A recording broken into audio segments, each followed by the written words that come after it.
Today we're nomading about Milano, Italy. We're going to take you on a tour of the must-see sites if you have a day in Milan.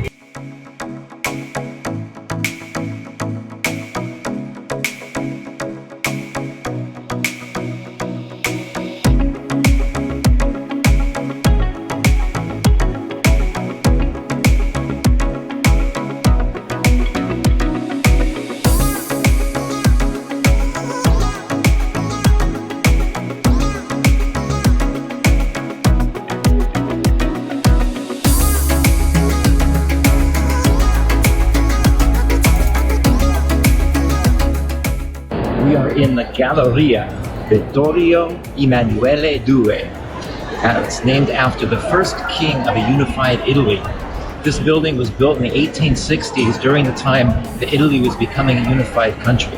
Today, it is a 5-story shopping mall. Let's go see what they've got.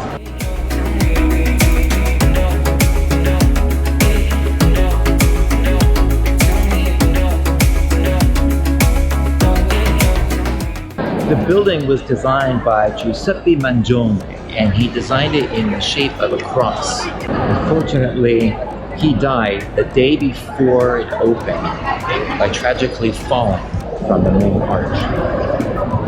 The gallery is known for its beautiful mosaic tilework floors, which have city emblems from the Italian main cities all around it.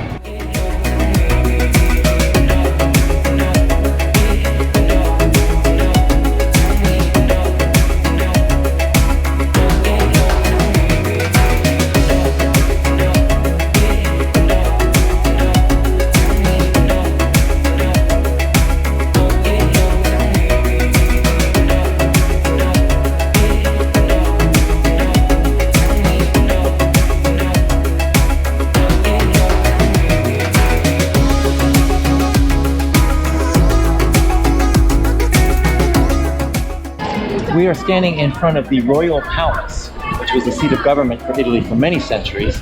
Today it's a museum which holds artifacts from the Duomo, and it also has some remnants of World War II. There were many bombings during World War II that destroyed much of the interior of the palace. However, much of it's been restored today, and you can see that when you tour it.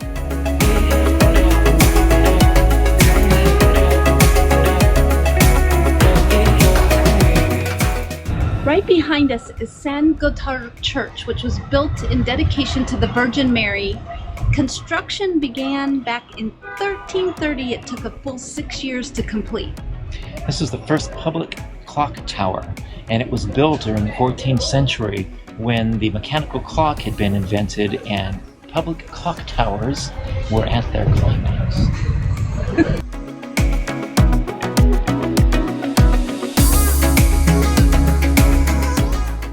The clock is constructed in an unusual 8-sided design, and the bell rings 1 time for each hour, and at midnight rings 24 times.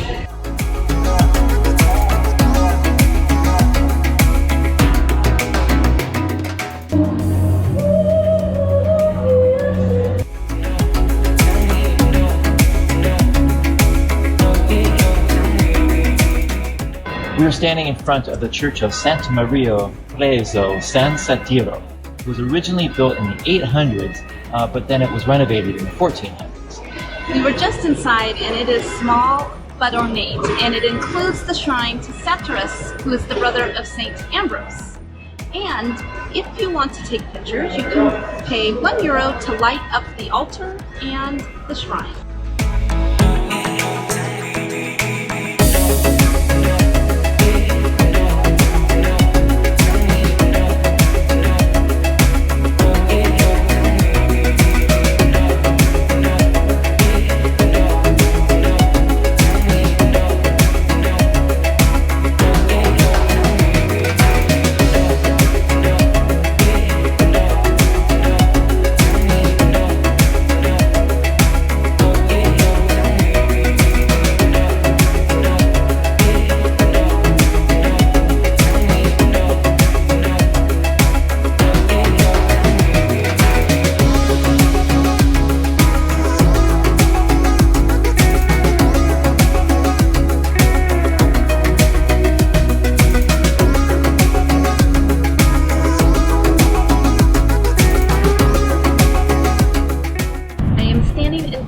Biblioteca Ambrosiana, which is named after Ambrosia, the patron saint of Milan.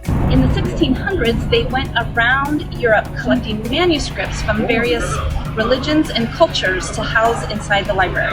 Inside are databases of European culture, and there's one innovation particularly attributed to this library, and that is the books are housed in glass cases along the wall instead of chained to reading tables.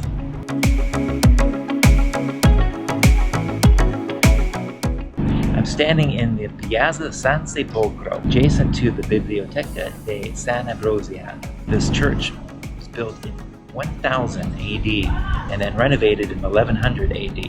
It was then redone in the 1800s and it's what you see today.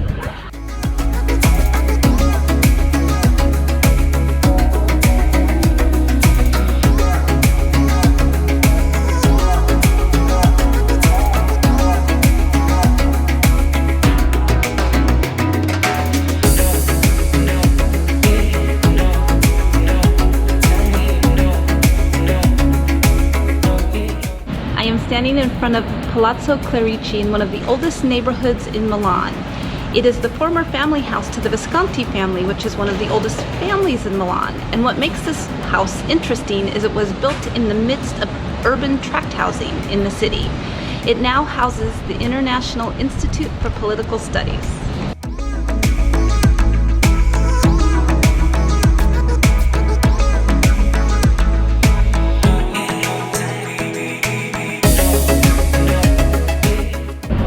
We are standing in front of the world-renowned Milan Opera House, where some of the greatest artists in the world have performed. The Milano Opera House is known as one of the great opera and ballet theaters in the world. The building was inaugurated in 1778 after a fire destroyed the original structure in 1776. It had some amazing original lighting, 84 oil lamps along the stage and another 1,000 lamps throughout the theater to provide light.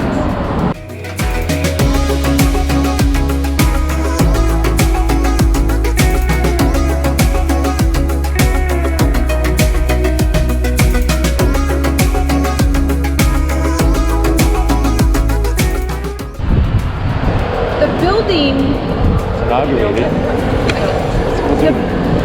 76. They have some of the best. Fire destroyed the original building in 17. The oldest houses in Milan, right?